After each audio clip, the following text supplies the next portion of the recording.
আকাবা উপসাগরের তীরে বসে দাউদ আলাইহিস সালাম জাবুর কিতাব তেলাওয়াত করতেন। ওনার কণ্ঠের সুরের ঝংকার এত মধুর ছিল, সাগরের মাছগুলো প্রতি শনিবারে উনি আকাবা উপসাগরের পাশে যখন জাবুরের কিতাব তেলাওয়াত করতেন, সাগরের মাছগুলো সাগর রেখে দিয়ে ডাঙ্গায় চলে আসতো।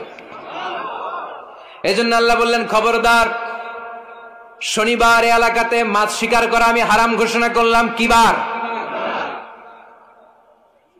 এবার দাউদ আলাইহিস সালামের কওমের লোকেরা কৌশল করা আরম্ভ করে দিল। তারা বলল, আল্লাহ বলছে শনিবারে মাছ ধরা হারাম, খবরদার আমরা মাছ ধরবো না, তবে শনিবার আমরা বেড়া দিয়ে রাখবো। কি দিয়ে রাখবো?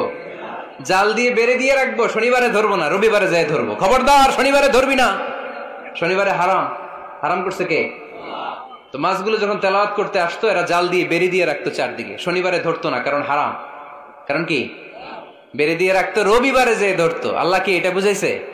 আল্লাহ বুঝাইছে শনিবারে যত মাছগুলো এসেছে এগুলো ধরা যাবে না, এগুলো যখন আবার সাগরের প্রবাহে ভেসে চলে যাবে, তোমরা আবার নৌকা নিয়ে মাছ শিকার করতে পারবে। ঠিক কিনা?